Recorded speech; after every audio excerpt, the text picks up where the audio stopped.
नमस्कार आप सभी को। मैं विशाल सिंह। एक चीज़ आप सबके समक्ष रखनी है, जो हमारे देश में जातिवादी का इतना ज़्यादा नशा चढ़ा हुआ है, सरकार में या जो संगठन वाले हैं उनको, कि इतनी ज़्यादा देश से भाई आपको नफ़रत क्यों हो गई है। प्रेजेंट में आज हम बैठे हुए हैं 15 मार्च 2026।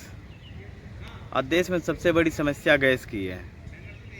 जितने धर्म वाले हैं, क्या वो अपने धर्म के जाति या अपने धर्म वाले लोगों को, अपने जाति वाले लोगों को एक सिलेंडर दिलवा सकते हैं? अगर नहीं तो आप अपनी राजनीति में पकड़ बनाने के लिए, अपनी मजबूत राजनीति पकड़ बनाने के लिए आप उनको लाठियां क्यों खिलवाते रहते हैं, चाहे जो भी सेना हो। कभी एक वो आ जाएगा चंद्रशेखर, ऐसे ऐसे मुँह छेंटते हुए लेके जाएगा 10 लोगों का, खुद तो गाड़ी में बैठ के निकल जाएगा, और जितने हमारे काम करने वाले भाई हैं उनको लाठियां खिलवाएगा, उन पे लाठियां बरसवाएगा।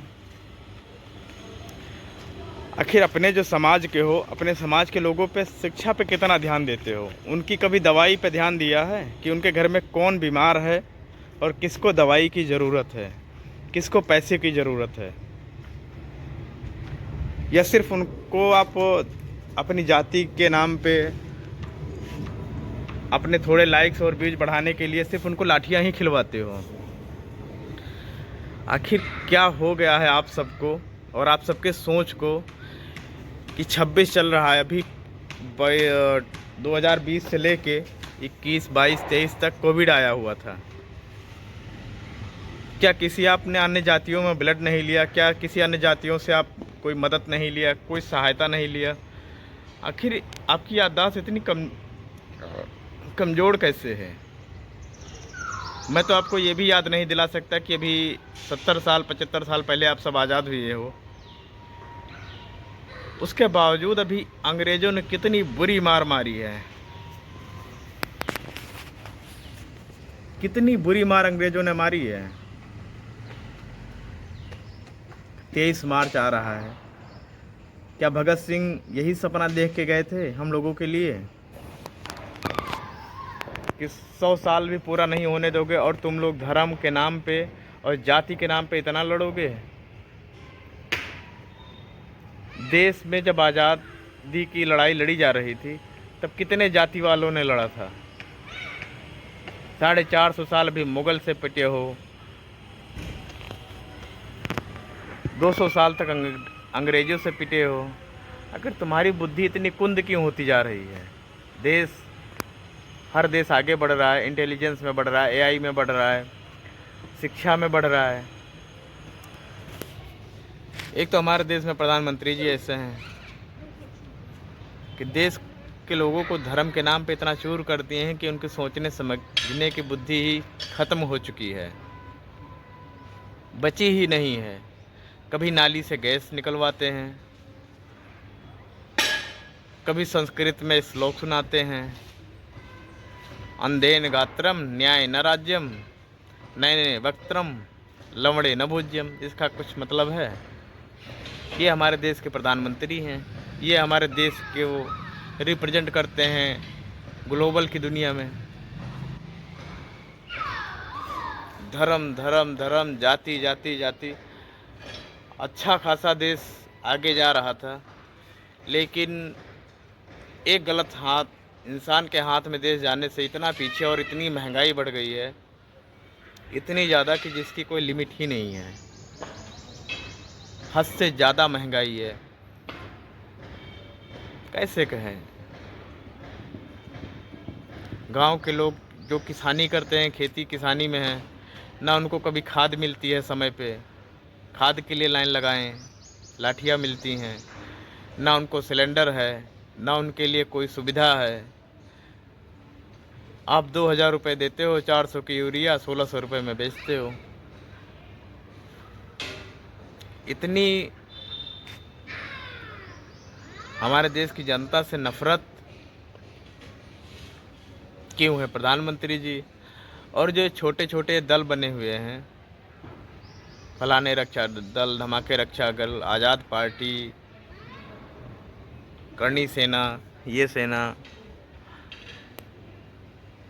आप सबसे निवेदन है कि सबसे पहले हिंदुस्तान के हित में काम कीजिए और जितने हो सके अपने देशों को संगठित कीजिए।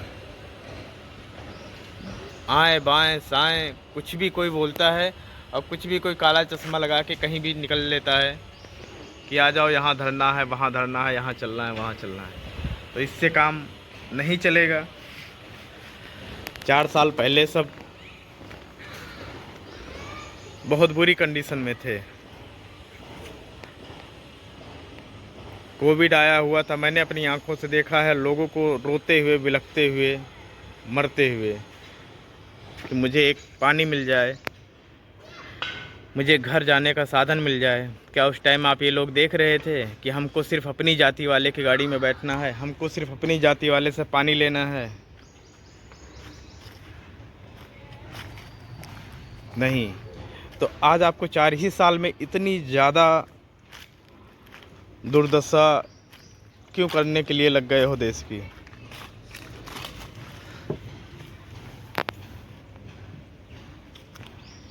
आखिर आप लोग सरकार की चाल क्यों नहीं समझते? ये संस्थान संगठनों का हाल क्यों नहीं समझते कि ये सब ब्लैक एंड मनी वाइट करने के लिए लगे रहते हैं और कुछ नहीं है इनका काम?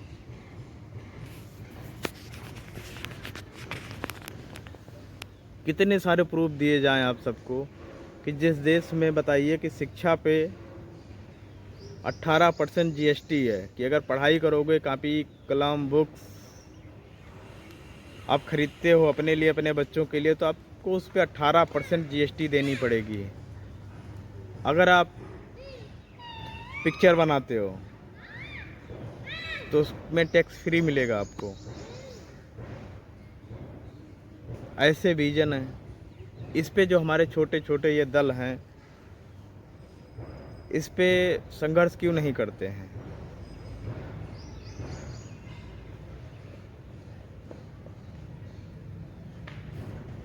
इस पे इनकी बातें, इनकी ज़ुबान से कोई शब्द नहीं निकलेगा। क्यों?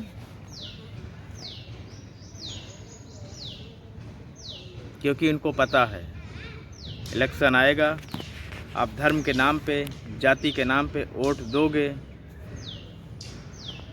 और ये उसका पूरा फ़ायदा उठाएंगे। अगर पिछले कुछ दिनों की बात करना चाहें तो एक UGC का बिल आया था, उससे पहले ST ST आया था।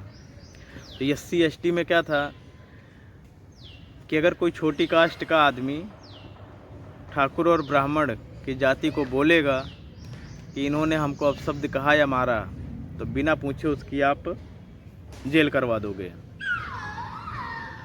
अब क्या लेके आए हो? दूसरा बिल पास किए।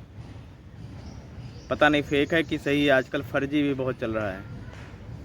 कल मैंने पढ़ा, उसका स्क्रीनशॉट मैंने रखा है, डालूंगा इसमें। उसमें है कि अगर केस गलत साबित हुआ तो छोटी कास्ट वाले को 8 से 10 लाख रुपए तक की मुआवजा देना पड़ेगा। एक तरफ आप ही बिल लाते हो, एक ही तरफ दूसरा टैक्स लगाते हो, तो ये लड़ा के मारने का आपका तरीका है सर, और कुछ नहीं है। आप सबसे निवेदन है कि आप लोग याद कीजिए पंडित जवाहरलाल नेहरू, अटल बिहारी वाजपेयी जी, जिसका विज़न था इंडिया फर्स्ट। आप इंडिया फर्स्ट तो नहीं कर रहे हो। कहीं ना कहीं हमारे नेताओं का नाम F-16 फाइल्स में आता है, तो ऐसे कैसे चलेगा? ना उस पर कोई सफाई दी जाती है, ना उस पर कोई कभी बात की जाती है कि F-16 फाइल्स में कौन सम्मिलित है देश का या कौन नहीं है। आखिर ऐसा क्या होता है कि एक आदमी कोई सफाई देने के लिए तैयार नहीं है? और ऐसी क्या योग्यताएं थी हरदीप सिंह पुरी में जो आपने उनको एक छोटे से पद से उठा के इतना बड़ा मंत्री बना दिया? कुछ तो बात है। और एक बात ये भी है जो अचानक से दिमाग में याद आई सिलेंडर को लेके, कि सिलेंडर नहीं मिल रहा है सर, बहुत दिक्कत है। आज कहाँ है वो स्मृति ईरानी, जो स्वर्गीय मनमोहन सिंह जी को चूड़ियाँ भेजा करती थी, 5 रुपये सिलेंडर बढ़ने पे आज मिल नहीं रहा है। आज आप कहाँ हैं? किसके बहकावे में आप आके इतना देश का सत्यानाश कर दी? आज देश को इतनी महंगाई की आड़ में झोंक के आप या तो सीरियल बना रही होंगी या किसी आइलैंड में घूम रही होंगी। आज आपको देश की महंगाई नहीं दिखती है? देश के प्रधानमंत्री को चूड़ियाँ बेचने वाली स्मृति ईरानी, आज आपके अंदर की मानवता कहाँ मर गई है?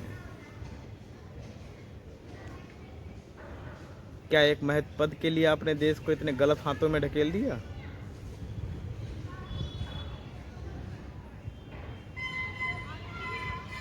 कम से कम कभी सच तो बोलिए, कभी आके माफ़ी मांगिए कि हमसे गलती हुई। आप तो माफ़ी वीर वाले में की हैं, तो माफ़ी तो मांग ही सकते हो अपनी गलती पे। इतिहास है, ये सरकार चाहे अंग्रेज़ों का रहा हो तब भी नहीं हुआ। हिंदुस्तान के हित में जैसा पढ़ा है, जैसा सुना है, और ना ये आज की है। अगर ऐसा है तो आप बताइए कि 10-12 सालों में ऐसा मोदी जी ने कौन सा काम कर दिया है कि जो देश के हित में रहा हो, या कौन सी ऐसी संस्थान बेचने के अलावा की है काम। आज के टाइम में 1 रुपये में क्या आता है? 1 रुपये स्क्वायर फुट में अडानी जी को पूरी ज़मीनें बेच दी हैं। 1 रुपये में आज के देश में क्या आता है? हमारे हिंदुस्तान में 1 रुपये एकड़ में आपने अडानी को ज़मीनें बेच दी। इतनी देश से नफरत है।